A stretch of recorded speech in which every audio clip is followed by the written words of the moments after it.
for you.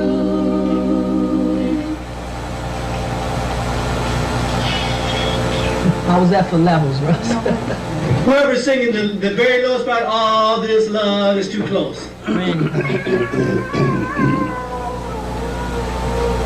Okay, one more time. Let's do the whole thing one more time.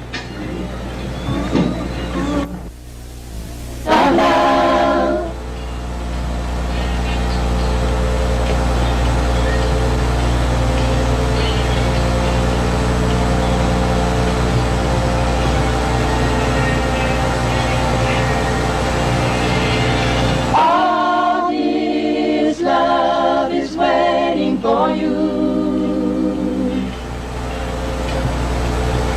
All this love is waiting for you. Okay, Bobby was the one that was the first one to go out and sing, to do the little nightclubs, to play, him and Tommy. And at first, Bobby wouldn't sing at all. He was teased as a young boy that he sounded like a girl. So he stopped singing, but he was still writing and playing the piano. So he would have me sing the songs that he would write, and I would sing the songs that I would write. So it was me, Bobby, and Tommy at first. But I stayed in the church, and Bobby and Tommy weren't really in the church at the time. And so they ventured out to the different nightclubs in Grand Rapids. And from there, Bobby, when he got 19, he went to California and was in a group called White Heat, which was Barry White's band. Oh, okay. Now, when he goes off, what's Mom telling you guys and your uncle? Are they saying, "Look, stay back, don't go"? Oh, Of course. Yeah, they didn't want us to go. And we didn't really want to go. I think we were more into the church. And we wanted to do like Andre Crouch. Andre Crouch was a big, mentor of ours. Oh. So we wanted to sing in the church. We wanted to sing gospel. So we did a demo. And this is after Bobby and Tommy had left, and they were in California. I was with my brothers, Al, Randy, and Marty. And we were a group called God's Children of Harmony. And we rehearsed every day in the basement. And that's where we learned how to blend and swell and cut off at the same time. And we would just get music, writing all the time, and singing our own songs. So we wanted to be like Andre Crouch. We did a demo and we sent it to Light Records. And they told us that they loved our music, but we were so different they didn't know where to place us. And that discouraged us, really did. It discouraged us. So we said, okay, our brothers Bobby and Tommy have gone out to California. They are now with Motown Records. We're gonna go check the secular world out. Oh, we were very disappointed when we found out the gospel wouldn't, we didn't fit there or whatever. But we never changed our music. It's crazy because we never changed our music. All This Love and the Share My World, all that stuff. What's Your Name? That stuff came from our gospel stuff. We just changed it to a man or a woman. So, what exactly were they concerned about when as in the gospel scene? Did they want more? I don't know what kind of. Is it the harmonies? Did it sound too secular when they? What did you think? Did you ever find out? I don't know. I don't think it sounds. I think that we never changed our music, so I don't know. Maybe they wanted hollering, or I don't know. We didn't fit. when you have an interesting dynamics of one female, a sister, and brothers, you'd think Gladys Knight and the Pips. How did you guys decide? Okay, who's going to be singing lead, and how does everyone get their parts? In a group where there's a females and males in there. I think that how we had it was everybody brought a song and a song to the table, and it was for all of us to pitch in and make sure that that song was done. Elle brought his songs, and Elle would sing his songs. The songs that I brought, I would sing, and sometimes they were half finished, so we all would get together. We were family, and we would help finish the song, but it was still their song. In the industry, as it went on, that changed. Everybody wanted their own. Oh, I do my song, and I want my name on that song, and all that. That came with the industry. But when we went in as family, and we helped finish everybody's song, but it was still their song. So everybody got to sing, like they wanted to sing. And I sung my songs. Elle sung his song. If he was the one that brought the song, he was the one to sing it.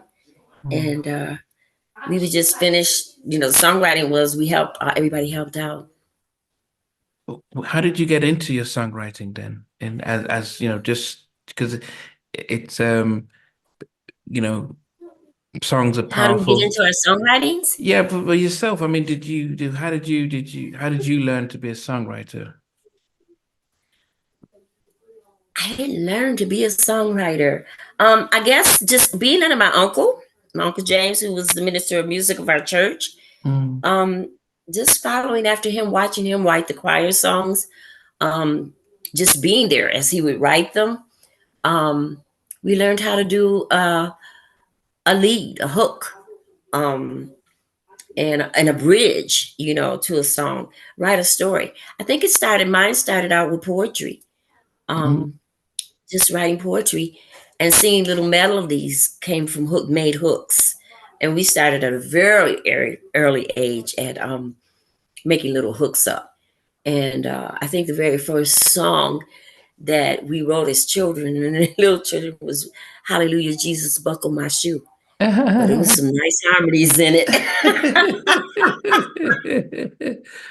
Nice harmonies, okay? But as we grew older, we just learned how to put it in a pattern. And then when Bobby went out and he was in Switch, we learned more of what the hooks should sound like and when the hooks should come and all that. It was put in a format. And it was crazy because when we first came out there, we didn't know about strings and horns. We didn't know that goes on the album. We do all that. So we were singing our strings and singing our horns, our horn parts, So when you hear on What's Your Name, the ba ba ba ba ba ba ba ba ba, horns. Wow. And ooh, la la la, strings.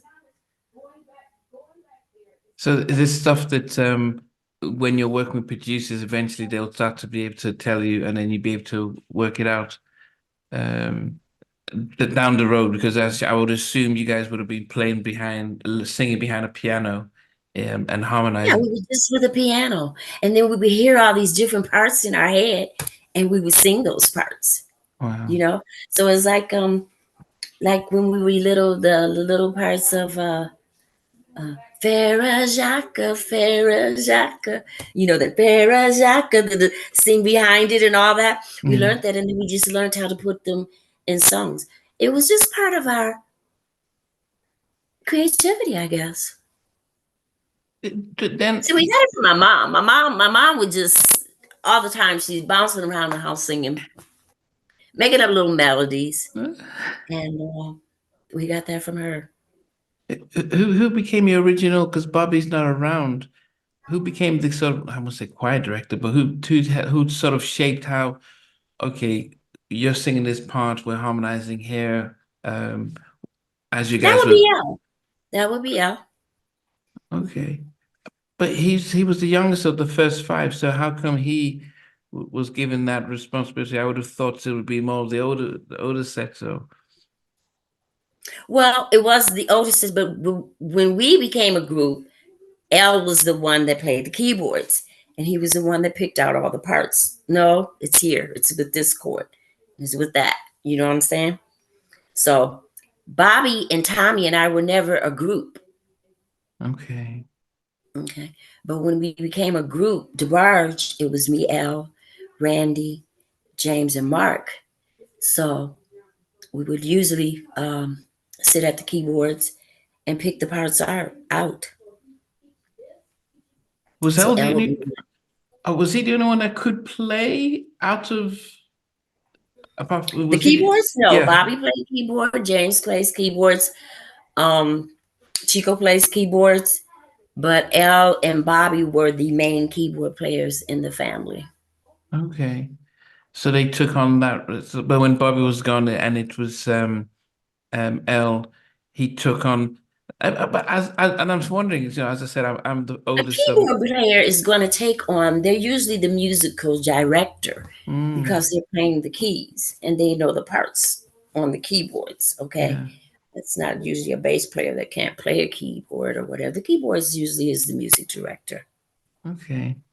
And I'm wondering because as I said, I've got three younger brothers, and I wonder if I was a group, would I still think, okay, I'm the oldest, okay, I'm taking control here. So were we singing okay and almost organize indirectly, you know? But then for you guys, it wasn't a problem having the youngest of you take control. It has nothing to do with the youngest. It has to do with who is able to do it.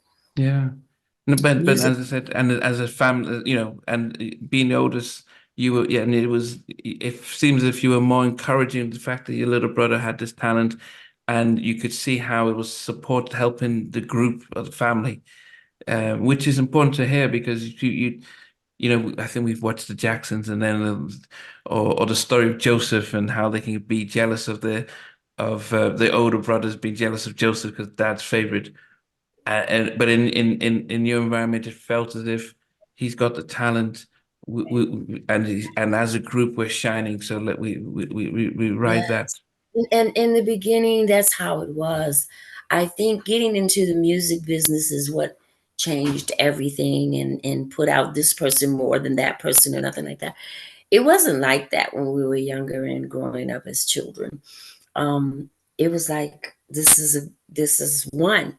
And I think that my uncle, who was the pastor over us all, was afraid of us being broke up as a family, not so much as a group, um, when we went to the secular world, because they made a difference between who's this and who's that and who's that and who gets this money and who gets that money. That's just the way of the world. Yeah. So when the group disbanded, they didn't just break up um, a group.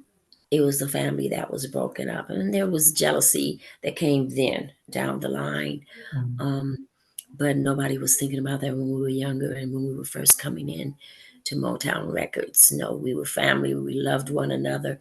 It wasn't about who wrote this or who wrote that or nothing. It was getting it together, and it brought a magical um, thing that neither one of us, even though each one of us can sing, but not one of us have been able to accomplish again. That magic was when DeBarge was together, because DeBarge really was together. Hey guys, thanks for watching. Thanks for being a part of Halftime Chat. Please remember to subscribe, share, and comment. But most importantly, why don't you become a member of Halftime Chat? We've got amazing videos, amazing perks, and being able to support the channel. But anyway, thanks for watching. Take care.